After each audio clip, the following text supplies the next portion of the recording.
Boom! All right. Kenman here. Today we have one from Miguron Knives.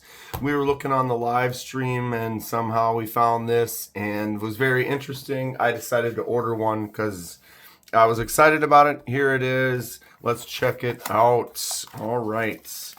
Got a lot of knives from Miguron Bucks on the floor. They make some really cool stuff, budget friendly and premium, and I'm excited to share this one with you. Got a nice little cloth right there, the sticker. Here is the knife. I've already opened this on the live stream, but let's get into it. Check it out. The new Miguron Karok.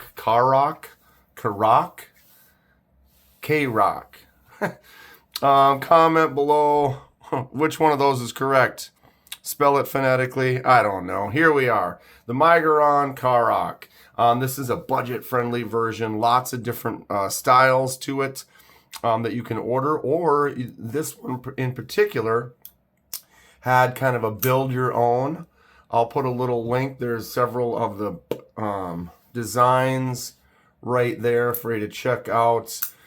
Cool that you can kind of put something together, almost that budget-friendly custom version that you can make your own. I went with the bronze titanium and the blue accents. Very, very cool. And then D2 on the blade steel, but this is some special D2. They boasted it's 62 to 63 HRC, so that's kind of a higher hardness for the standard D2 steel out there, especially in the budget knife world. This is like $62. Really, really cool. Actually, I'll put a link to Taylor Hardness if you haven't seen anything that Taylor's doing.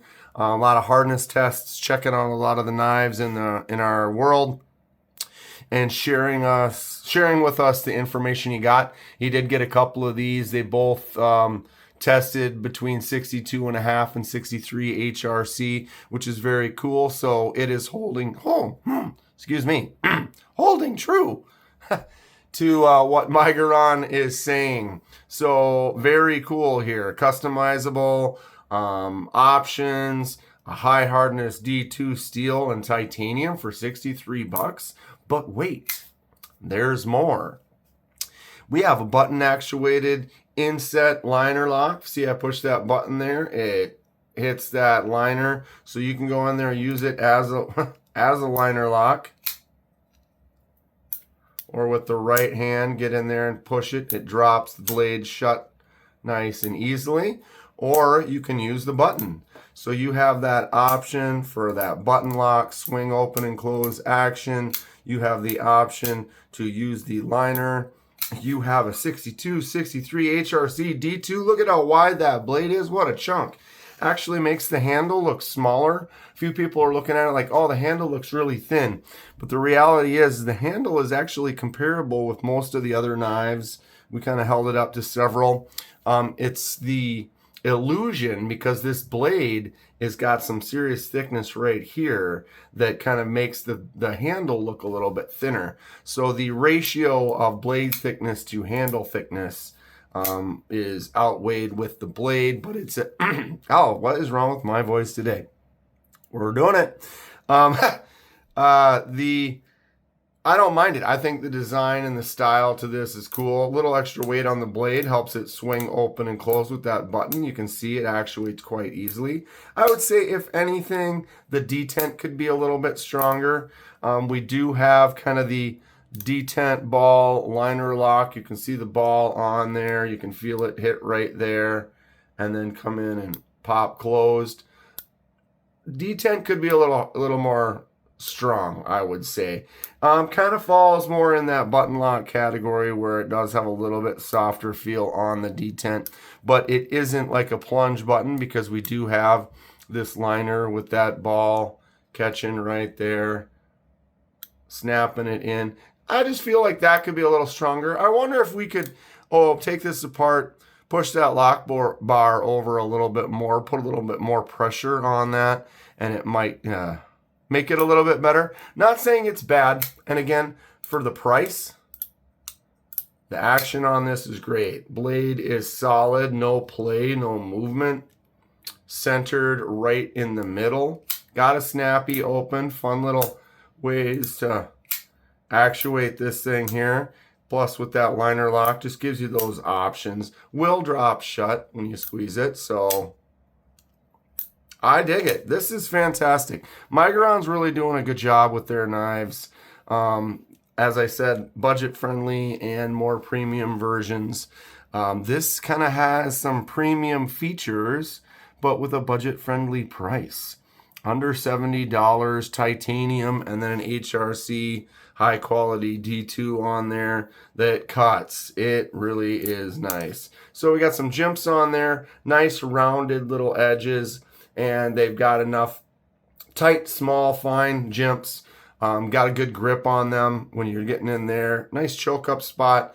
I appreciate the size too. It's comfortable. Sometimes the choke up spot's a little small. No getting bit on that one there. Very comfortable in the hand. Blade tip is in a good spot for doing some work. Just controlled cuts. And it's got a big, thick, got a nice belly. You could really get in there and do some work, get behind some pressure. Index finger out on the top, little relief cut on there for some design.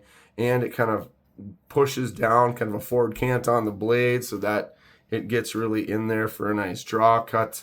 I like the way this feels and looks in the hand. What do we think? Who's got some Migurons out there? What's your favorite Miguron? I would almost say the Karoks or the Moyarl for me. But this one is right up there. I can't wait to test this out. And that high hardness blade steel, see how it holds up and retains itself here in the future. Lots of cool different colors to choose from. Oh, knocking stuff on the floor. Did you pick one up? I know several people in the live ordered one. People pretty happy with it so far, maybe other than that little light on the detent. But, God, so many cool options to pick up. 7 5/8 end-to-end. Blade is 3 3/8. You could say maybe 3.5 at an angle. And you got a 3-inch cutting surface with a slight curve on that belly. And 4 1/8 on the handle. Nice, not quite full size user. Blade thickness, a little thin. I like a chunky blade personally, but 0.1, 0.11, that's not bad. Big blade though makes it seem a little bit thinner, and I do prefer that 12, 13, even 15 thickness. What kind of thickness you like on your blades? So 0.11 handle, 4.5. All right, 8.4 there, tucks into 6.7. Little bit bigger out on the back. The butt, I like a wider butt. 0.87 just doesn't slide out as far. You get that extra little size on the back there. Thickest spot on the blade this way, 1.25. And the battery is still flashing to die. How much longer will it last? Comments below. Okay. 3.71, that is a good weight. Not too light, not too heavy, just right for that almost full size kind of user. We have knives missing. How do you do the drop bear compare when your drop bear is nowhere? Where did I put it? Oh, it's right here. I just got back from trip. Here it is. The drop bear compare brought to you by Kizer. Wow. I tightened that thing up. Looks like I need to adjust it, or maybe I just suck right now. 3.29. So a little bit heavier than that. Got a little bit more mass. The titanium versus the micarta. Good weight on that one there. All right. Zoom back in a little bit. Drop bear compare brought to you by Kizer. The drop bear is a good daily user, not quite full size. Same size as your pyrites, your bug outs. Good comparative user knife. Handles are the same size. Pretty much identical in length that way. Drop bear has definitely got a little bit shorter of a blade, but if you compare with the forward choil, the cutting surface is about the same. So really comparable, just slightly larger presence to it than that drop bear. So getting closer to a full size But yeah, I dig this knife. It's cool. I've always enjoyed everything I've picked up from Miguron, the $30 budget versions and the 100 plus more premium knives. They make a lot of cool variety. Highly recommend them. All right, let's get a little paper cut test in here. This high hardness D2 is very slicey. Look at this. Trying to get those micro cuts. Look at that curve on there. That is about as sharp as it gets. You just hear that just slice through there. It's like a buttery, even when it catches it, it still kind of goes through. Awesome stuff. That is fantastic. Great sharpening right out of the box. Plus the high hardness and the proof in the pudding. Taylor did it. I'll post a link if you want to check him out. He does a lot of hardness testing on all of our common knives that are coming out. Really kind of checking the companies to see if they're producing what they are advertising. And in that case, Miguron has succeeded. This is a really awesome, budget-friendly knife that is customizable to your desired visual likings. You can swap the clip to the other side. I forgot to mention that. I did say in the live stream when I was testing it initially that I thought that the clip felt it was like a little loose.